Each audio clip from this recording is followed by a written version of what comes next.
बूढ़े शेर ने गुजरात के मैदान लगाई ऐसी दहाड़, थर-थर कांप गए गुजरात के गेंदबाज। विराट कोहली ने उड़ाई गेंदबाजों की धज्जियां, तूफान बनकर मैदान पर आए, छक्के लगाकर गेंद को बाहर पहुंचाए। विराट के सामने आग का गोला बन गए बिल जैक्स, छक्का मारकर तोड़ दिया कार का शीशा। 3 गेंदों को भेजा स्टेडियम के बाहर, 41 गेंद में शतक लगाकर डुबो दी गुजरात की टाइटंस। रॉयल चैलेंजर्स बेंगलुरु ने बनाया सबसे घातक रिकॉर्ड, 9 विकेट से जीता महामुकाबला, 16 ओवर में खत्म कर दिया खेल। गिल की कप्तानी हुई बुरी तरह फेल, पॉइंट टेबल में आया तूफान। मैदान पर सौगंध खाकर उतरे विराट कोहली ने गेंदबाजों के खोले ऐसे धागे, तड़पते रहे गुजरात के गेंदबाज। पहले विराट कोहली ने उड़ाई गेंदबाजों की धज्जियां, फिर बिल जैक्स ने कसम खाकर ला दिया तूफान। रॉयल चैलेंजर्स बेंगलुरु की आंधी में उड़ गई गुजरात की टीम। गुजरात का मैदान था करो या मरो का मुकाबला था। अगर रॉयल चैलेंजर्स बेंगलुरु यहां हार जाती तो फिर किसी भी सूरत में वो आगे प्लेऑफ में जगह नहीं पक्की कर सकती थी। ये बात विराट कोहली भी बहुत अच्छे तरीके से जानते थे और इसलिए आज वो मन बनाकर मैदान में उतरे थे। उन्हें पता था कि आज के मुकाबले में क्या कुछ करना है। विराट कोहली शुरुआत में ही ओपनिंग करने के लिए आए और उसके बाद उन्होंने अपने पैर ऐसे जमाए कि गुजरात की पूरी उम्मीद ताश के पत्तों की तरह धराशायी हो गई। इस मुकाबले में कैसे गुजरात की टीम बहुत बुरी तरह हार गई और इस जीत के साथ रॉयल चैलेंजर्स बेंगलुरु ने कौन सा जबरदस्त इतिहास अपने नाम किया और पॉइंट टेबल में कितना बड़ा हाहाकार लेकर आई, इसकी पूरी खबर हम आपको बताते हैं।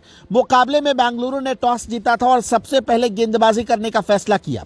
बहुत ही जबरदस्त गेंदबाजी इस बार बेंगलुरु की तरफ से देखने को मिली। बेंगलुरु का कोई भी गेंदबाज रन नहीं लुटा रहा था। विराट कोहली लगातार ताली बजा रहे थे और गुजरात का हर एक बल्लेबाज तू चल मैं आया की तर्ज पर पवेलियन की राह देख रहा था। गुजरात ने सपने में भी नहीं सोचा था कि उसके मैदान पर रॉयल चैलेंजर्स बेंगलुरु कुछ ऐसा तूफान खड़ा करेगी। बेंगलुरु ने जब गुजरात को बल्लेबाजी के लिए बुलाया तो शुरुआत में शुभमन गिल सिर्फ 16 रन बनाकर आउट हो गए, जबकि साई सुदर्शन ने 84 रन की नॉट आउट पारी खेली, जबकि शाहरुख खान ने भी 58 रन 30 गेंदों में बनाए और डेविड मिलर ने 19 गेंदों में 26 रन खड़े कर दिए, जिसकी बदौलत गुजरात की टीम 200 तक पहुंच गई। यहां से ऐसा लग रहा था कि मुकाबला काफी कांटे वाला होने वाला है, क्योंकि शुरुआत में ही फाफ डुप्लेसी 24 रन बनाकर आउट हो गए। लेकिन इसके बाद जिस तरह का कमाल विराट कोहली से उम्मीद की जाती है, उसी तरह का कमाल विराट कोहली ने करने का काम किया।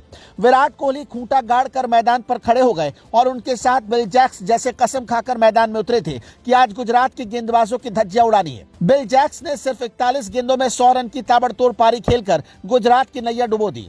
उन्होंने अपनी इस पारी में 10 छक्के लगाए और इसी वजह से रॉयल चैलेंजर्स बेंगलुरु इस मुकाबले को 4 ओवर पहले ही जीत गई। रॉयल चैलेंजर्स बेंगलुरु ने इस मुकाबले में 9 विकेट से जीत दर्ज कर पॉइंट टेबल में न सिर्फ हाहाकार मचाया, बल्कि अब अपनी उम्मीद को भी कायम रखा है। रॉयल चैलेंजर्स बेंगलुरु ने अब तक आईपीएल के 10 मुकाबले खेले हैं, जिसमें से उसे 3 में जीत मिली। लेकिन ये जीत बताती है कि आरसीबी के पास वो ताकत है कि वो कभी भी वापसी कर सकती है। इस मुकाबले में अगर गुजरात की हार की बात करें तो गिल का बल्ला खामोश होना ही सबसे बड़ी वजह रहा, जबकि साहा ने भी खराब बल्लेबाजी की। मुकाबले में कम से कम 30 रन कम थे, लेकिन जिस तरह गुजरात के गेंदबाजों की धज्जियां बिल जैक्स ने उड़ाई, अगर 230 रन भी होते तो इस मुकाबले को बेंगलुरु जीत जाता। बेंगलुरु की ये लगातार दूसरी जीत और गुजरात की लगातार दूसरी हार है। अब देखना होगा कि जिस तरह का तूफान रॉयल चैलेंजर्स बेंगलुरु खड़ा कर रही है, क्या आगे भी यही तूफान जारी रहेगा या नहीं। आपको क्या लगता है, हमें कमेंट बॉक्स में जरूर बताएं।